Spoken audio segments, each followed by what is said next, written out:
do. ਤੇ ਗੈਰ ਕਾਨੂੰਨੀ ਤੌਰ ਉੱਤੇ ਹੋਣ ਵਾਲੇ ਬਾਰਡਰ ਕ੍ਰਾਸਿੰਗ ਉੱਤੇ ਆਉਣ ਵਾਲੇ ਫੈਡਰਲ ਖਰਚੇ ਦੇ ਸਬੰਧ ਵਿੱਚ ਇਮੀਗ੍ਰੇਸ਼ਨ ਰਿਫਿਊਜ਼ੀਜ਼ ਐਂਡ ਸਿਟੀਜ਼ਨਸ਼ਿਪ ਸੰਬੰਧੀ ਸ਼ੈਡੋ ਮੰਤਰੀ Michelle Rempel public safety and emergency preparedness ਲਈ ਸ਼ੈਡੋ ਮੰਤਰੀ ਵੱਲੋਂ ਇੱਕ ਬਿਆਨ ਜਾਰੀ ਕੀਤਾ ਗਿਆ। ਇਸ ਬਿਆਨ ਵਿੱਚ ਆਖਿਆ ਗਿਆ ਕਿ ਪ੍ਰਧਾਨ ਮੰਤਰੀ ਜਸਟਿਨ ਟਰੂਡੋ ਵਾਰੀ-ਵਾਰੀ ਕੈਨੇਡੀਅਨ ਟੈਕਸ ਦਾਤਾਵਾਂ ਨੂੰ ਇਹ ਸਮਝਾਉਣ ਵਿੱਚ ਅਸਫਲ ਹੋਏ ਨੇ ਕਿ ਮਾੜੇ ਸਰਹੱਦੀ ਪ੍ਰਬੰਧਾਂ ਦੇ ਡੰਗ ਟਪਾਊ ਹੱਲ ਲੱਭਣ ਕਾਰਨ ਆਮ ਲੋਕਾਂ ਦੀ ਜੇਬ ਉੱਤੇ ਕਿੰਨਾ ਬੋਝ ਪੈ ਰਿਹਾ ਹੈ। ਟਰੂਡੋ ਸਰਕਾਰ ਵੱਲੋਂ ਇਹ ਵੀ ਸਪਸ਼ਟ ਨਹੀਂ ਕੀਤਾ ਜਾ ਰਿਹਾ ਕਿ ਇਸ ਵਾਸਤੇ ਕਿੰਨਾ ਬਜਟ ਰੱਖਿਆ ਗਿਆ। ਬਿਆਨ ਵਿੱਚ ਉਹਨਾਂ ਆਖਿਆ ਕਿ 2 ਸਾਲ ਤੱਕ ਪੁੱਛਣ ਮਗਰੋਂ ਕੰਜ਼ਰਵੇਟਿਵਸ ਨੂੰ ਉਹ ਦਸਤਾਵੇਜ਼ ਹਾਸਿਲ ਹੋਏ ਜਿਸ ਤੋਂ ਉਸ ਗੜਬੜੀ ਦਾ ਪਤਾ ਲੱਗਦਾ ਜਿਹੜੀ ਟਰੂਡੋ ਸਰਕਾਰ ਵੱਲੋਂ ਕੀਤੀ ਗਈ ਹੈ। ਇਸ ਕਾਰਨ ਇਕੱਲੇ 2018 ਵਿੱਚ ਹੀ ਫੈਡਰਲ ਪੱਧਰ ਉੱਤੇ ਘੱਟੋ-ਘੱਟ $270 ਮਿਲੀਅਨ ਦਾ ਨੁਕਸਾਨ ਹੋਵੇਗਾ। ਉਹਨਾਂ ਆਖਿਆ ਕਿ ਇਸ ਨਵੀਂ ਜਾਣਕਾਰੀ ਦੇ ਬਾਵਜੂਦ ਸਾਨੂੰ ਇਸ ਗੱਲ ਦਾ ਕੋਈ ਇਲਮ ਨਹੀਂ ਸੀ ਕਿ डिपोर्टेशन हाउसिंग प्रोविंशियल ट्रांसफर्स ते सोशल सर्विसेज ते आने वाला खर्चा कितना होगा। उन्होंने आख्या कि इस संबंधी विच कोई कार्रवाई ना करके प्रधानमंत्री ने इस स्थिति नूं होर खराब कर दिता।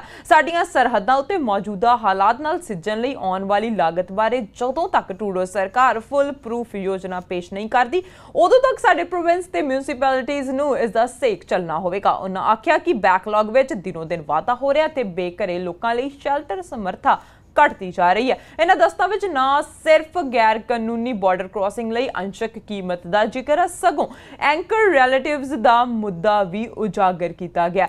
गैर निर्धारित थां तो एक बारी कोई व्यक्ति बॉर्डर क्रॉस कर लैंदा तां उसके परिवारक मैंबर खुद नूं दाखले लई निर्धारित थां उत्ते पहुंच के सरहद पार कर सकते हैं ते उन्हां नूं अनियमित माइग्रेंट नहीं मन्निया जावेगा। इस तरह का लाहा लैण वालियां उत्ते आउण वाले खर्चे जां उन्हां दे संबंध विच कोई होर डाटा उपलब्ध नहीं है। After months of pushing the government really hard, we've received some partial preliminary costing information on how much the illegal border crossing crisis is costing Canadians at the federal level. This is because we've been forcing emergency meetings, and we made a request to the parliamentary budget officer to have him analyze how much money Justin Trudeau is spending on the illegal border crossing crisis. So I'm about to issue the following statement to media. I wanted you to have it first on our preliminary analysis of this data. Justin Trudeau has repeatedly failed to tell Canadian taxpayers how much his Band-Aid solutions for the mismanagement at our borders is costing, or adequately budget for the same.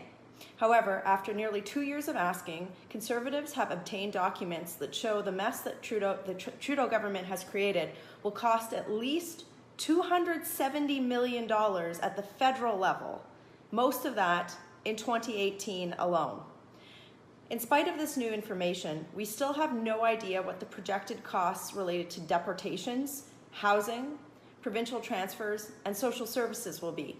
The Prime Minister has only made the situation worse and permanent by failing to take action, and provinces and municipalities will continue to bear the brunt of these costs until the Trudeau government is able to present a fully costed plan to deal with the situation at our borders. Processing backlogs are still growing, and homeless shelter capacity is still shrinking.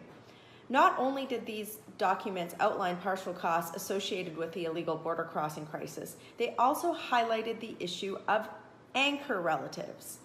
Once an individual crosses at an unofficial point of entry, so illegally, family members can present themselves at an official point of entry and not be considered an illegal migrant. No costing information or further data on the number of people who have taken advantage of this loophole within a loophole is offered. This data shows that Justin Trudeau is still hiding the total projected number of people his government thinks may cross the border illegally due to his failure to close the loophole in the Safe Third Country Agreement.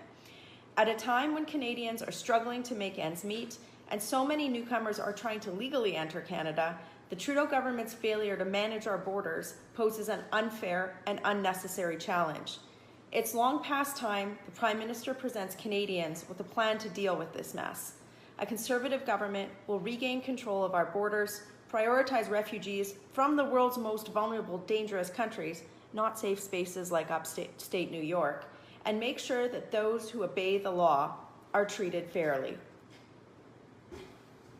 There's my statement to media. So our preliminary review of the data that we've received from the Parliamentary Budget Officer shows a few things. First of all, even though Justin Trudeau has spent hundreds of millions of your dollars, of your tax dollars, on the illegal border crossing crisis, the situation has only gotten worse because we've seen numbers of people increase year over year. They try and say, oh, the numbers are going down, but if you actually look at the June data, June 2018 was higher than June 2017, and we're on track to have a higher year than last year. So he's made the situation worse, and he's made the situation permanent. That needs to stop, and a Conservative government would do everything in our power to close the loophole in the Safe Third Country Agreement and ensure that Canada's borders are brought back to order. The other thing that was very shocking in this, and this isn't my words, this is directly from the Canadian Border Services Agency. The Canadian Border Services Agency in these documents talks about the fact that they are noticing a phenomenon that they use, and they use this word, called anchor relatives. And that means that there's another loophole within this loophole. So if you illegally cross the border from the United States into Canada and claim asylum, your relatives, and that's spouses, grandparents, aunts, uncles, nieces, nephews, caregivers, primary caregivers, they can cross at an official point of entry and then claim asylum, even if the original claim is only pending. And because there's so many people that are coming into the country this way, and because the processing backlogs have grown to years-long wait lists, you can just imagine how much potential this has to compound the issue. And Justin Trudeau has provided us with no forecasting and no numbers on that. And you can bet that now that we know about this, we're going to be pushing for information on that because he has no plan.